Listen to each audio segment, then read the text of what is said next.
The containment field flickered blue around Alexander, as he slowly opened his eyes, immediately noticing two things. First, he was definitely not in Kansas anymore, and second, whoever designed this cell had absolutely zero sense of interior decorating. The walls were a sickly green metal that seemed to pulse with its own light, and the air smelled like someone had mixed antiseptic with burnt rubber. "Nice place," he muttered, sitting up and rubbing his head. "Very alien prison chic." 3 figures stood beyond the energy barrier, and Alexander had to admit they looked exactly like what central casting would order for intimidating space villains. The tallest one had 4 arms, skin like charcoal, and eyes that glowed red. The second looked like a cross between a praying mantis and a really angry librarian. The third was small, grey, and kept taking notes on what appeared to be a tablet made of liquid metal. "Human specimen is conscious," announced the mantis thing in a voice that sounded like grinding gears. "Initiate interrogation protocol." Alexander blinked. "Interrogation? Look, if this is about that parking ticket from 2019, I can explain." "Silence!" The 4-armed alien stepped forward, and Alexander noticed it was wearing what looked like military dress uniform crossed with a hazmat suit. "You are prisoner of the HFY Collective. State your designation and military rank." Alexander. "Specialist, United States Army. Serial number?" "Your true designation, Predator." Alexander stared at them for a long moment. "I'm sorry, did you just call me a predator? Because I've seen my performance reviews, and predator is not a word anyone would use. Occasionally competent maybe, but definitely not predator." The grey alien whispered something to the others, and Alexander caught the words psychological warfare and deception protocols. "We know what you are," the mantis creature hissed. "Your species' reputation precedes you across 17 star systems. The galaxy trembles at the mention of humans." Alexander looked around the cell, then back at his captors. "Okay, I think there's been a misunderstanding. I was just on patrol near the DMZ when your ship grabbed me. I'm not even supposed to be here today." The 4-armed alien activated a holographic display. "Explain your weapons cache, human." Alexander squinted at the hologram showing his gear laid out on a table. "That's my backpack? These chemical compounds," the alien pointed at several small containers, "clearly designed for biological warfare. Those are energy drinks and my mum's homemade hot sauce. The hot sauce is pretty dangerous, I'll give you that, but only to your digestive system." The aliens exchanged glances. The grey one frantically tapped its tablet. "And this?" The mantis thing held up Alexander's phone. "Advanced communication device capable of coordinating planetary invasions." "That's my phone. It's got like 12% battery left and no signal. The most dangerous thing on there is probably my browser history." "Dork, your browser history?" Alexander. Her face went slightly red. "Look, everyone has weird phases, okay? I went through a whole thing with competitive eating videos. Don't judge." The interrogation continued for another hour, with the aliens becoming increasingly frustrated and Alexander becoming increasingly confused. They demanded to know about his thermal regulation suit, his jacket, his portable shelter system, his sleeping bag, and his emergency rations, a half-eaten sandwich and some beef jerky. "This is clearly a reconnaissance mission," the 4-armed alien declared. "No warrior ventures into unknown territory so casually prepared." "I was literally just walking around in the woods," Alexander protested. "It was supposed to be a routine patrol. The most exciting thing that was supposed to happen was maybe seeing a deer." "Deer?" The grey alien's eyes widened. "You hunt the apex predators of your world for sport?" "What?" "No, deer are like, they're basically forest rats with antlers. They're not apex anything. They run into cars." The aliens huddled together, whispering frantically. Alexander caught fragments of their conversation. "More dangerous than we thought. Hunts apex predators. Calls them rats." When they turned back to him, all 3 looked genuinely disturbed. "Human," the mantis creature said slowly. "Describe your homeworld's food chain." Alexander shrugged. "I don't know, pretty standard stuff. Humans are at the top, then you got your big cats, bears, sharks, that kind of thing. Then deer, rabbits, fish, bugs, plants. Basic pyramid, you know. The silence that followed was deafening. The grey alien dropped its tablet. You consume the flesh of apex predators? The four-armed alien whispered. Well, yeah. Have you ever had a good burger? Or sushi? Oh man, you guys are missing out. There's this place back home that does this amazing salmon teriyaki. Enough! The mantis creature backed away from the containment field. We have heard enough, human. Your species' barbarism knows no bounds. Alexander sat back down, thoroughly confused. I feel like we're not communicating effectively here. Maybe we should start over? I'm Alexander. I like long walks on the beach, pineapple on pizza, and my mum's lasagna. What are your names? The three aliens stared at him in horror. It seeks to learn our identities, the grey one whispered. Classic predator behavior. It's studying us. I'm trying to be polite. Alexander threw his hands up. This is exactly why first contact situations are supposed to go through diplomats, not random soldiers who were just trying to finish their shift and get home for dinner. But the aliens were already backing toward the exit, muttering about containment protocols and immediate council notification seconds. Alexander watched them go, then looked around his cell again. Well, he said to himself, this is definitely going in my report, assuming I live to write one.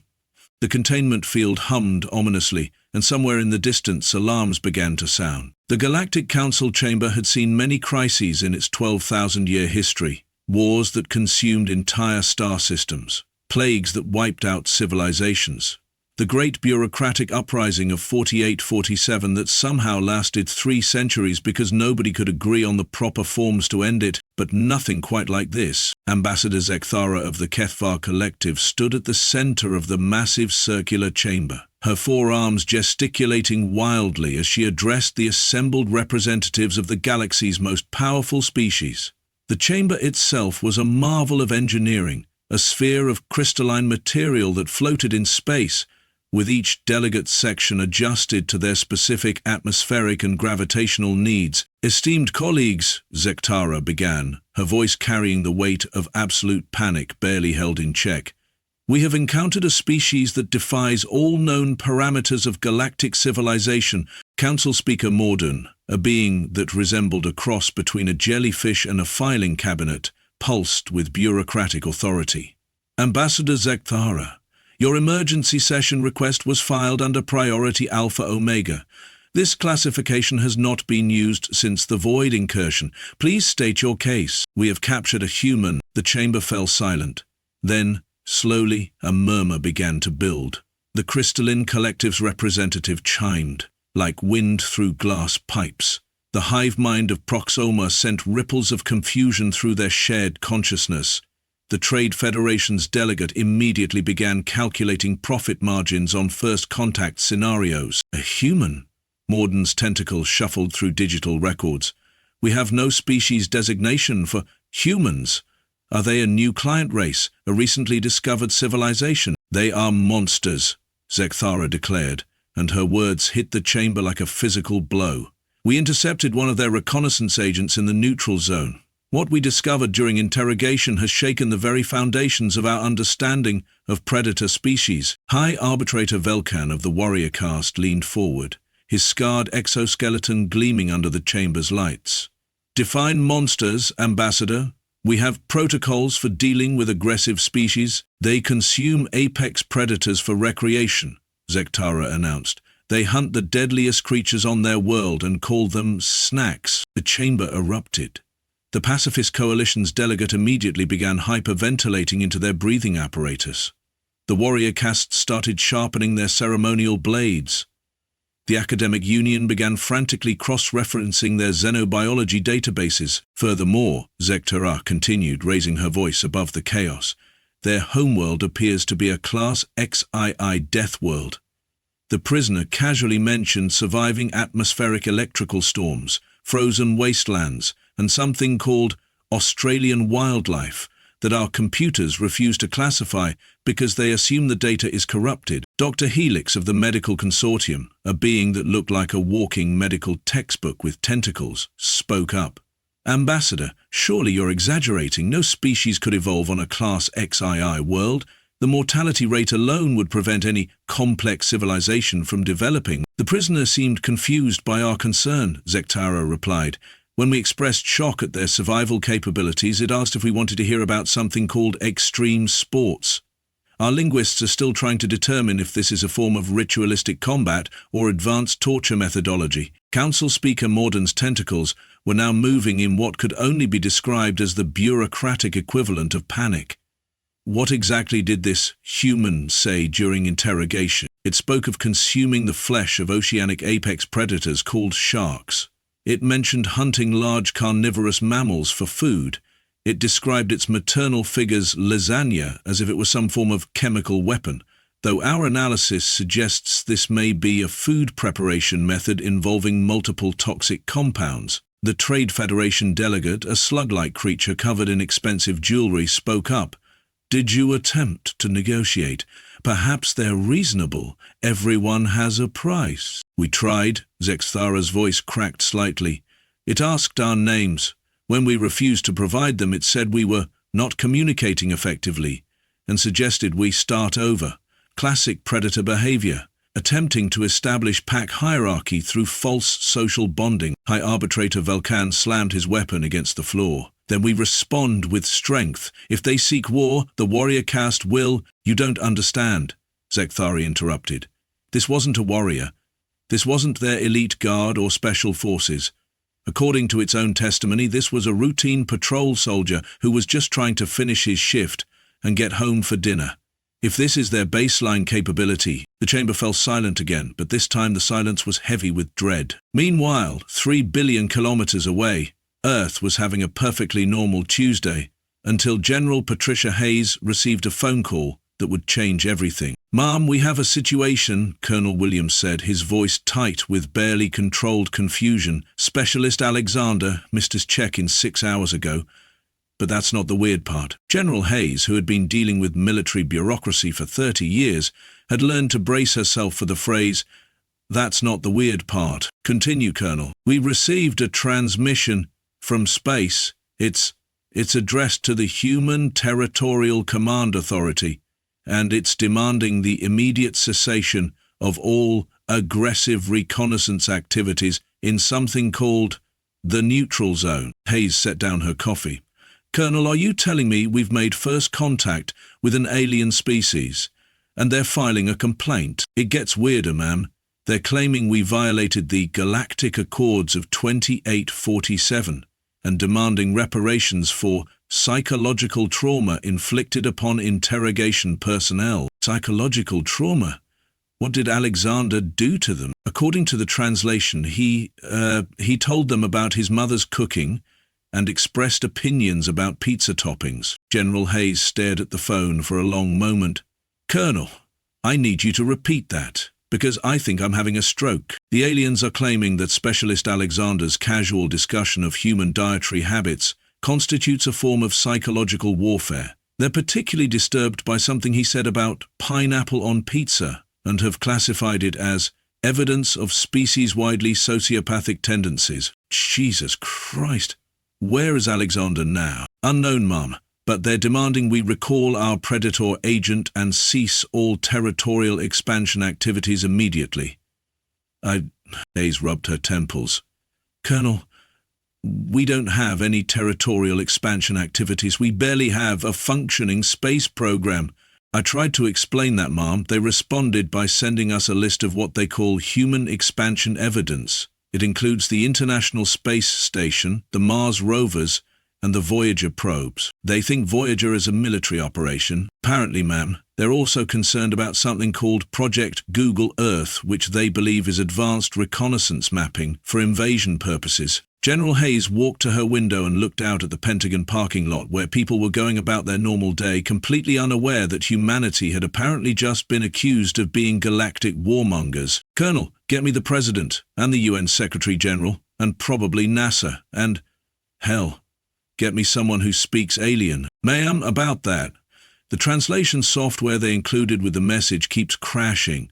Every time we try to send a response, it displays an error message that just says, threat level insufficient data, and starts playing what sounds like funeral music. Back in the Galactic Council chamber, the situation was deteriorating rapidly. What had started as an emergency session was now turning into a full-scale diplomatic crisis. The humans have responded, announced Zektara, reading from a new transmission. They claim they don't understand the problem and are requesting clarification of charges. Typical predator deflection, muttered the academic union representative. They're buying time to coordinate their response. There's more, Zektara continued. They're asking for the safe return of their personnel and have offered to discuss the situation over coffee and donuts. The chamber erupted again. Several delegates began what could only be described as the galactic equivalent of hyperventilating. Coffee and donuts? Dr. Helix's voice was barely a whisper. They're offering to drug us, and then, what are donuts? Are they weapons? Our xenobiology team is analyzing the terms, Zektara replied. Initial reports suggest coffee is a mild stimulant they consume regularly, and donuts appear to be circular food items with strategic holes. The tactical applications are unclear. High Arbitrator Velkin was now pacing, his claws leaving scratches in the chamber floor. This is psychological warfare at its finest. They capture our people, traumatize our interrogators, and then offer coffee and donuts as if this is all some casual misunderstanding. Perhaps, said Council Speaker Mordoon slowly, we should consider the possibility that this is, in fact, a misunderstanding. The chamber fell silent. Every delegate turned to stare at the speaker. With respect, Speaker Mordoon, Zektara said carefully, our protocols are clear. When a species demonstrates this level of casual violence and predatory behavior, we must assume hostile intent. But what if they're not hostile? Morden's tentacles moved in what might have been confusion. What if they're simply different? Different? High Arbitrator Velkan's voice rose. They hunt apex predators for food. They survive on death worlds. They casually discuss consuming toxic compounds as if it's normal, and they asked for our names, added Dr. Helix. Classic pack bonding behavior. They're trying to integrate us into their social hierarchy before the kill. Morden's tentacles drooped. Perhaps you're right.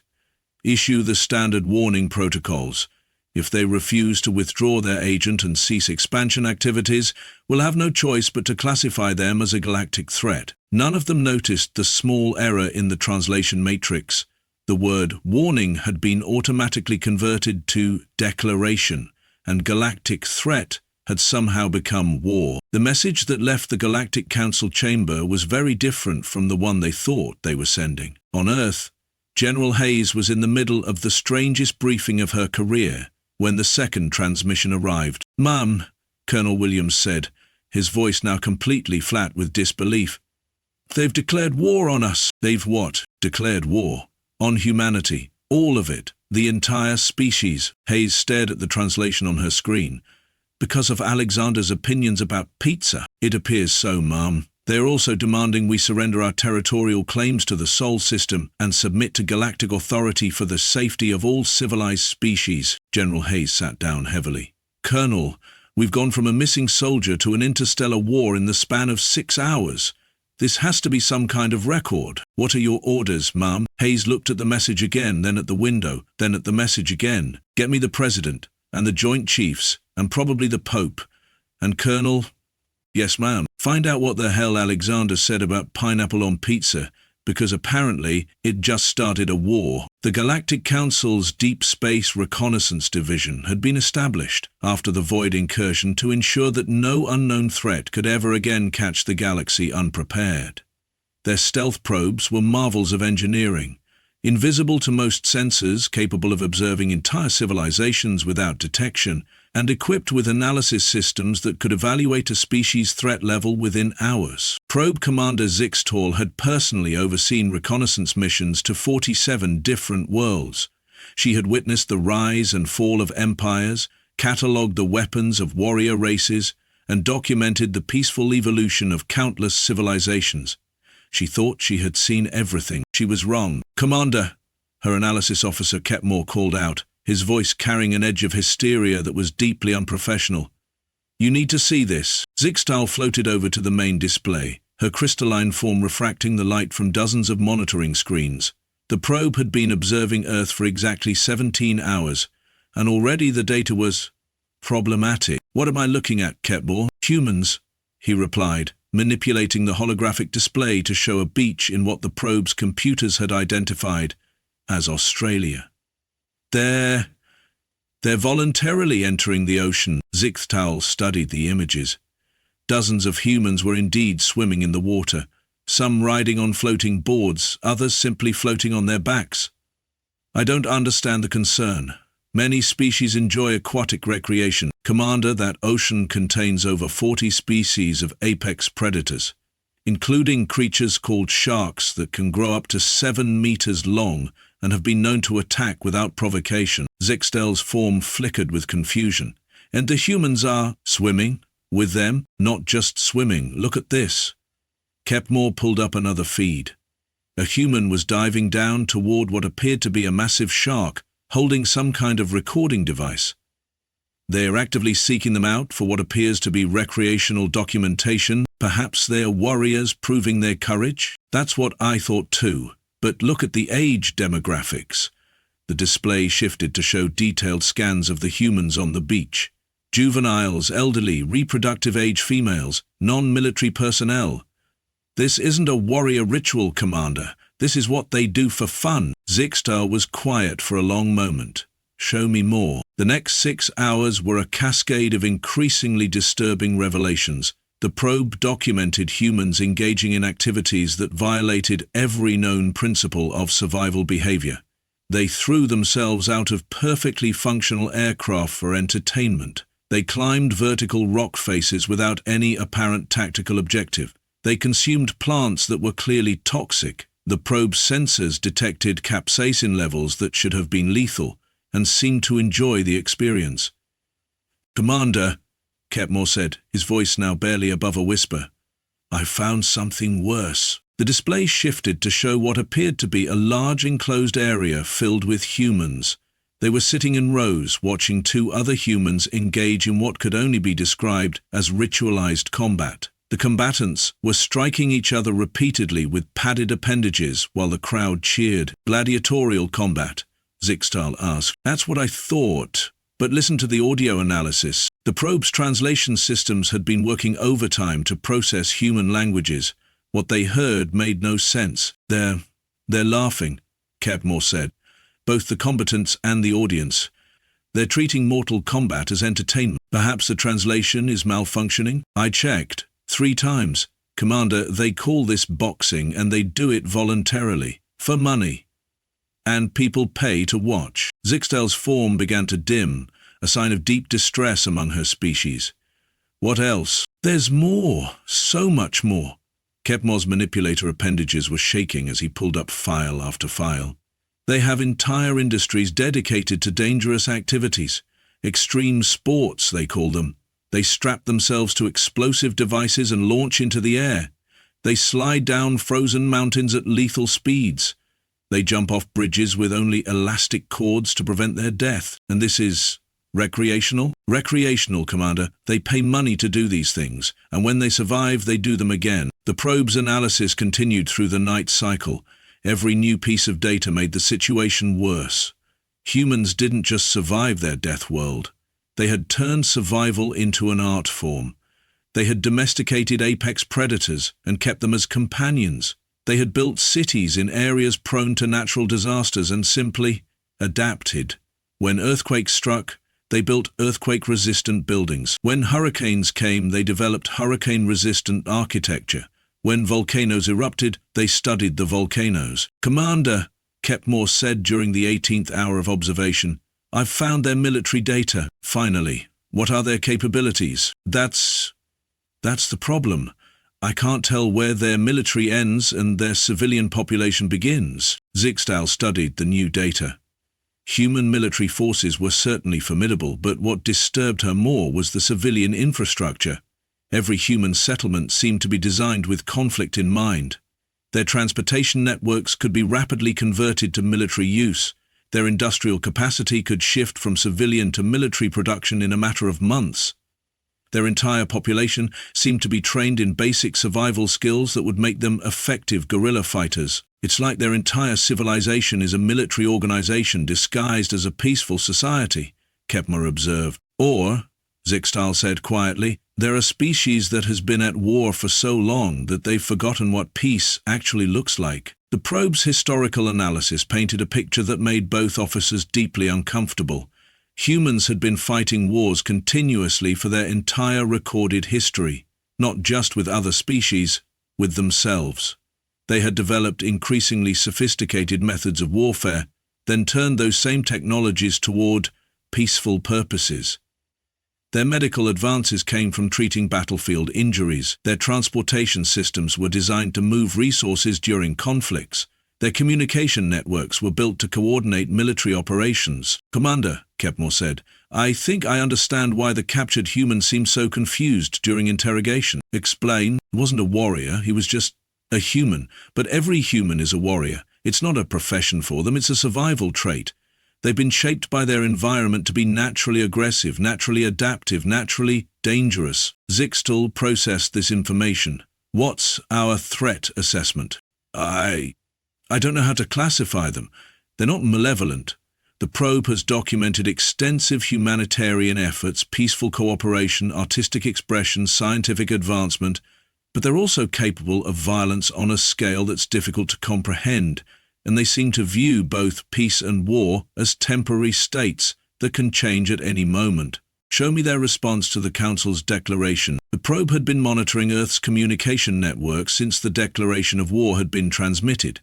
The human response was unexpected. "They're confused," Kepner reported. "Their leadership is trying to figure out what they did wrong. They're attempting to establish diplomatic contact. They're offering to negotiate." "Sounds reasonable. But Commander, look at what they're doing while they're trying to negotiate." The display shifted to show military installations around Earth. Humans were mobilizing, but not in any way the probe's tactical analysis systems could recognize. They weren't massing armies or preparing invasion fleets. Instead, they were doing something far more disturbing. They were adapting. "They're reverse engineering our technology from the probe signals," Kepner said. "In less than 24 hours, they've begun developing countermeasures to our stealth systems. They're building communication arrays that can reach across interstellar distances. They're designing spacecraft that could reach our nearest outpost within years instead of decades." "How is that possible?" "Because they've been preparing for this scenario their entire history. Not specifically for alien contact, but for any threat that might require rapid technological advancement. Their entire educational system is designed to produce individuals capable of solving problems they've never encountered before." Zixtal was silent for a long time. Finally she spoke. "What's your recommendation?" "I recommend we apologize, immediately, before they figure out how to build faster-than-light weapons." "You think they're capable of that?" "Commander, 6 hours ago they didn't know we existed. Now they're building technology that could threaten our entire civilization, and they're doing it while simultaneously trying to negotiate a peaceful resolution to a conflict they don't understand." Zixtal studied the data one more time. Humans were, indeed, dangerous, but not in the way the Council had assumed. They weren't malevolent conquerors or mindless predators. They were something far more terrifying. They were survivors, and survivors, by definition, were willing to do whatever it took to survive. "Prepare a priority transmission to the Council," she ordered. "Classification, Omega Alpha, priority." "What should I tell them?" "Tell them we made a mistake. Tell them humans aren't monsters. They're mirrors. And if we go to war with them, we'll discover exactly what we're capable of becoming." The probe continued its silent observation as Earth's nations worked together with unprecedented cooperation to address the crisis. They were scared, confused, and completely unprepared for interstellar conflict. But they were learning, fast. And that, Zixtal realized, was the most terrifying thing of all. The emergency session of the Galactic Council had been in continuous session for 47 hours when Probe Commander Zixtal's report arrived. Council Speaker Mordan hadn't left his chamber in 2 days, his tentacles now a sickly shade of bureaucratic panic green as he processed the incoming data streams. "Esteemed delegates," Mordan announced, his voice carrying across the chamber with the weight of impending doom. We have received updated intelligence on the human situation. The assembled representatives, already exhausted from nearly 2 days of continuous crisis management, turned their attention to the central display. What they saw made several of them immediately begin drafting their wills. In the past 48 hours, Mordoon continued, humanity has achieved technological advances that typically take civilizations centuries to develop.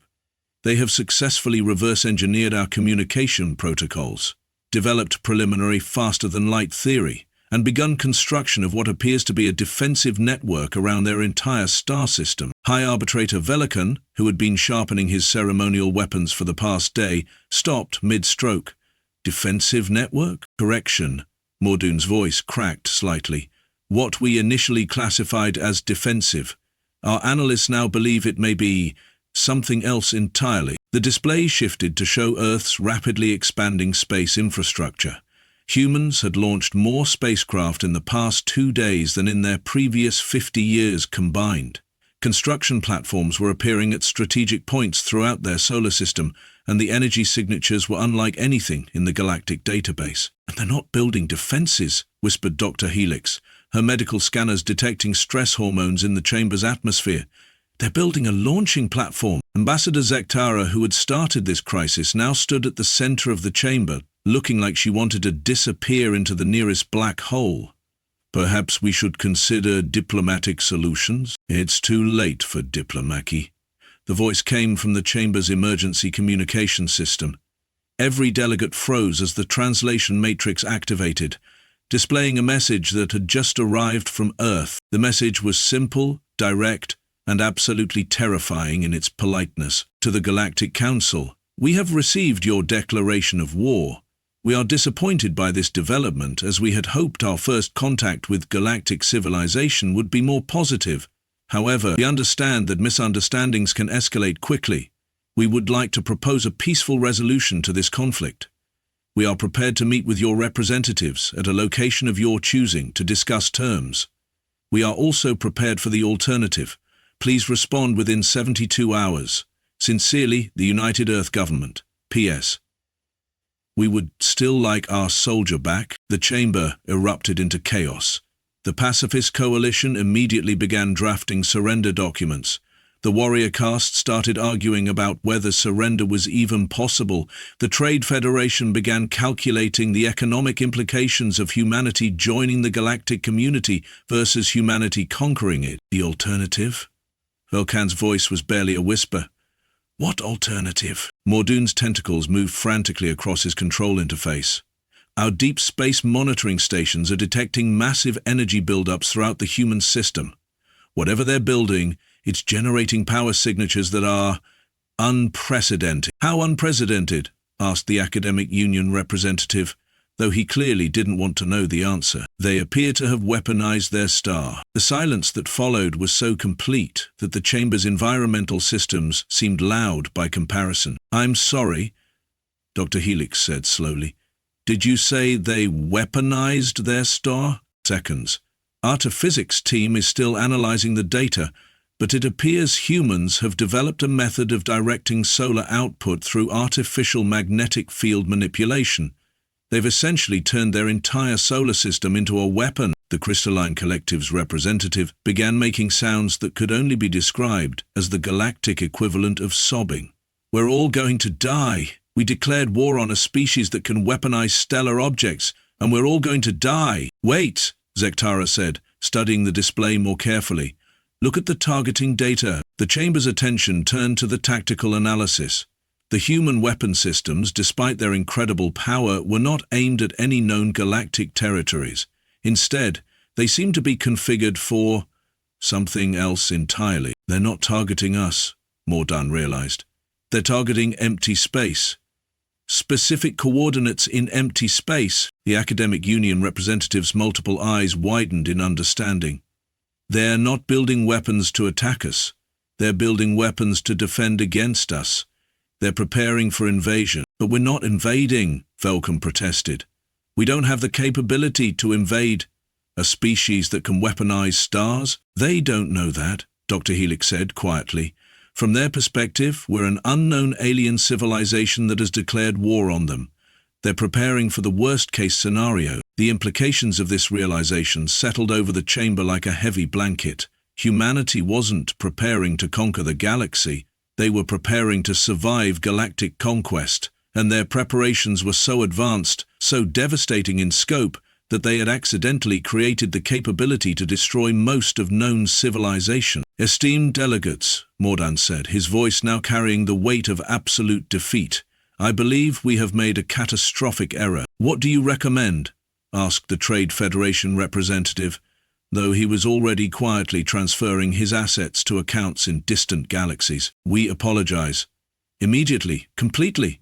And we pray to whatever deities we worship that they're as reasonable as their message suggests." The Chamber's communication system activated again. Another message from Earth. "Update.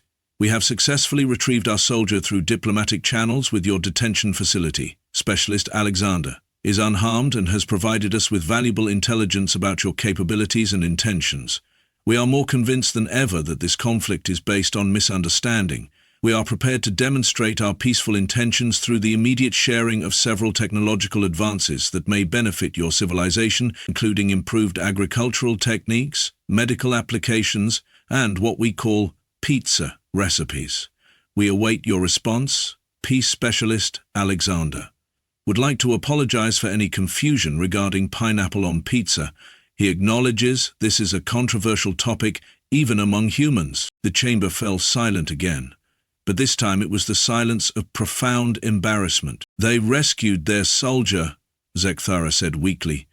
"They built an interstellar rescue capability in 48 hours, and they're offering to share pizza recipes," added Dr. Helix. "After we declared war on them," High Arbitrator Velkan set down his ceremonial weapons. "I move that we formally apologize to humanity and invite them to join the Galactic Council as a founding member species." "Seconded," came voices from around the chamber. "In favor?" Morden asked. The vote was unanimous. 3 hours later, Earth received a message that would change the course of galactic history. "To the United Earth Government, we were wrong about everything. Please don't weaponize any more stars. We would very much like to try pizza. Sincerely, the Galactic Council. P.S. We are very sorry about the war thing." And thus, humanity's first contact with galactic civilization ended not with conquest or destruction, but with the most successful diplomatic apology in recorded history. Alexander, meanwhile, was finally home, enjoying his mother's lasagna and wondering why everyone kept asking him about pineapple on pizza.